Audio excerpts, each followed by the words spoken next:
This episode of Fern and Friends is brought to you by our sponsors at Island.io, Mechanized AI, and Torres Event Management.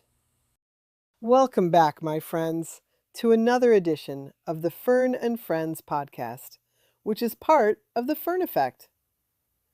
Today, I would like to introduce another member of my Fern and Friends team, May. She is a co-host who has traveled all over Asia, with her favorite city being Singapore. Fern, thank you for having me on as a co-host. I am excited to be part of the Fern and Friends community. Welcome, May. So nice to have you join us for this AI mashup. Thank you, Fern. My show notes tell me we have a new guest, Mr. Rameshwar Balanagu, a tech executive leader who sits at the intersection of AI, cloud, quantum, and human insight. Let's see what we can find about Rambi in our research. Okay, almost ready. Looks like he is quite the innovator and speaker too. Wow, he's all about AI and leadership. All things you love to chat about. Thanks, May. Ram is quite the tech innovator. Let's jump into the conversation. Hey, friends, welcome back to another edition of Fern and Friends. I'm here with a new friend of mine, Mr. Rameshwar Balanagu, but we're just going to call him Ram or Ram B. He is the executive leader driving innovation and inspiring leadership and shaping the future of business in this AI, data, and tech world. He's a strategic advisor. He's been a head of enterprise architecture. He's been a fractional CTO. He's been chief enterprise architecture lead. He's done all the things that are tied to data and architecture, and he's now in the new space. So welcome to the show. Welcome. Thanks, Ram, for being here. And thanks, Fern, for inviting me. Lovely. As No, always. we just met a couple of weeks ago at a dinner, and we hit it off pretty well. And I said, I think he'd be a great guy to have on the podcast to talk about AI. And you just have a great energy about you, and I think where you're trying to go and changing how we're thinking about AI, not purely from a tech perspective, but keeping that human element and that human-centered element first and foremost is key. So what I loved and what we're going to dive into this quick, short, and punchy episode is really about this whole notion of translating this complexity of technology into this human-centered leadership.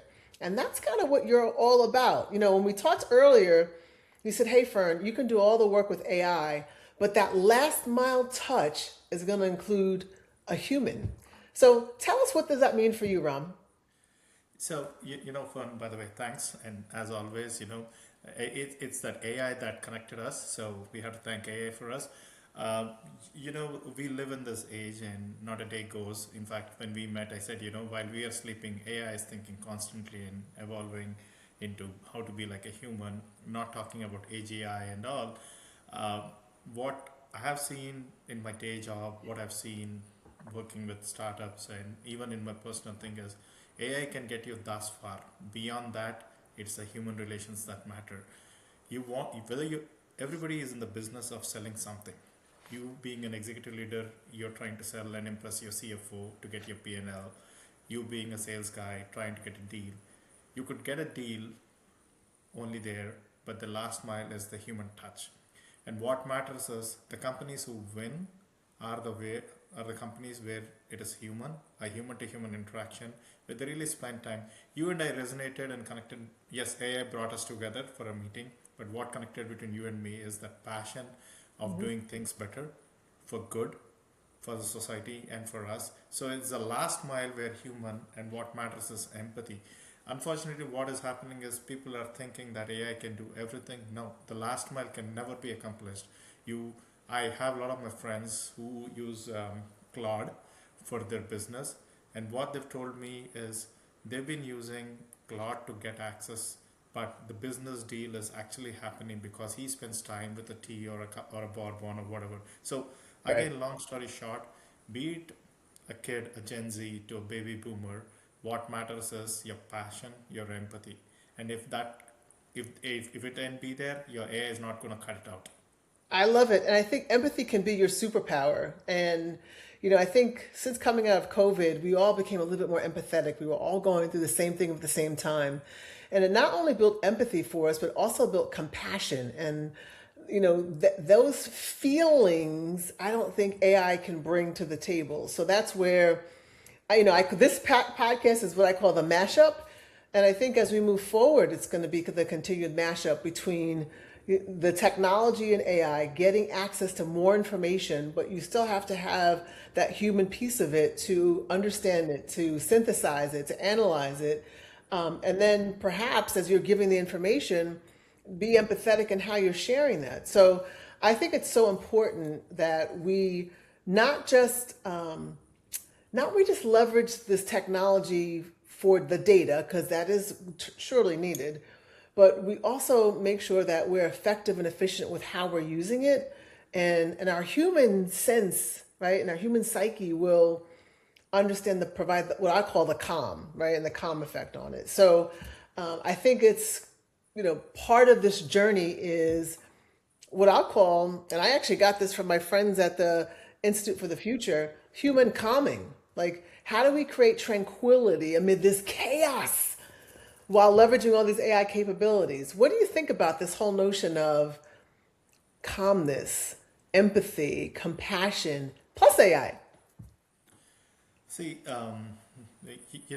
we humans have been fundamentally trained in three ways. Our brain always wants holographic images. So wherever we are talking to someone, even when you and I didn't meet or when we heard each other's voices, your brain is trying to make a holographic image of you. And the reason why it is, and I read this many times, is we are socio-economic animals.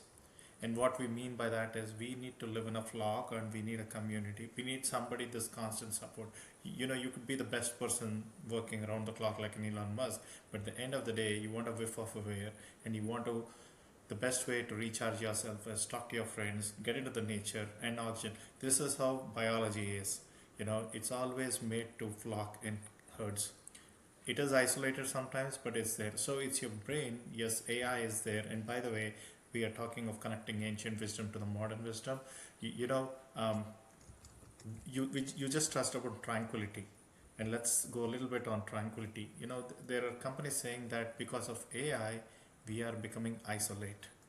We are getting aggressive. We're getting stressful. We're getting silent. And the way to the cue to the medicine is you use AI to bring the tranquility back to you. So why? Because people are not having time. People are getting frustrated, stressed out. To calm their nerves, they need a companion who's very passionate. So if you're not able to find a companion, guess what? That is what the humanoids are coming for. So humans have been fundamentally designed for companionship. And if you try to take out the companionship, so you are actually using AI to create a division, and you're again using AI as a panacea to fix this problem. So unless you want to take the human in you, you really cannot take out the companionship and the empathy that we want.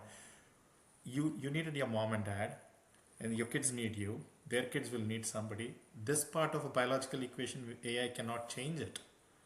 It can just get you better. So humans are socio-economic animals, and we need passion, we need empathy, and we need trust. There's so many layoffs happening, but the reality is ultimately you need human. If it's all machines, what would humans do? Yes, universal income is coming. That's a debatable topic. I don't know, but we are biologically trained for companionship, and if you want to take it off, AI will. There's no difference between AI and an AI monster. Oh, and we don't want any more. We don't want any AI monsters. We want AI to help provide us with the data, right? So that we can tell better stories, the more fact-based, more broad range of information. There's an age-old saying that says data tells, but stories sell. And I think that's really spot on. And what I want AI to do is help us with that data part, but let us bring in that human piece of it and that creativity to tell the story. They might help us enhance us, but I think we have to tell that story still. So I love what you said around, connecting ancient wisdom to modern wisdom, right? And this modern wisdom is that we now have access to data and insights from so many sources at the clip of a finger. So Micro when we talked movement, earlier, what was taking 4 hours or 4 days is what? 30 minutes. 30 minutes.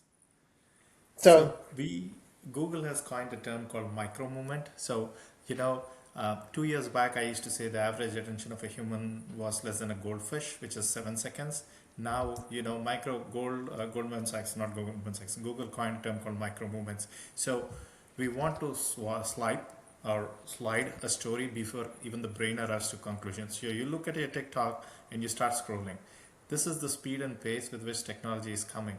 So what you want to have is looking at that, you get that story. And it's the triangulation of the data into a story. See, again, let's go back to the biology. No matter what amount of technology if I use, so imagine if I say, Fern, we have saved around, we're all using AI, so we consume 100 gigawatts of power, and this is what we've done. I don't think you will ever remember it. But if I say, hey, I saved 1,000 bottles worth of water by using technology to make my life better, right, that's a story you will connect.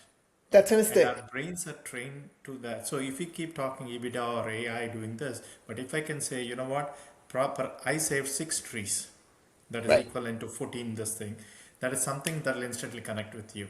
And that is the storytelling that we humans have to, I don't think I'm any good, but we have to make it. And in fact, part of the jobs that are there, plumbing and handyman is a big job. Um, but storytelling is equally important. So the art of triangulating into something, and why does our brain recognize that? Brains recognize not numbers but a story with And passion, patterns, and brains recognize patterns. patterns. Right. All right, we're going to stick it right. We're going to put a pin in right in there. Data tells, story sells. Look for your micro moments. Be empathetic in the work that you're doing. The last mile is going to always require human touch. Ram, thank you for being a part of Fern and Friends for this punchy short segment. And we're going to bring you back because there's more that we can talk about for sure. So bye for now. Thank you. Bye. This is pretty cool. I enjoyed the discussion today. RAM-IS focused on the future and on how technology is innovating with AI. I walked away with a few items that resonated. First, AI can take you far, but it can't replace the human connection. As Ram shared, the real breakthroughs happen in that last mile, where empathy, trust, and genuine relationships close the gap that technology can't.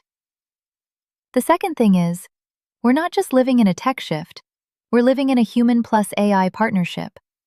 The winners won't be the ones who rely on AI alone, but those who blend data, insight, and storytelling with real human understanding. And lastly, here's the big takeaway.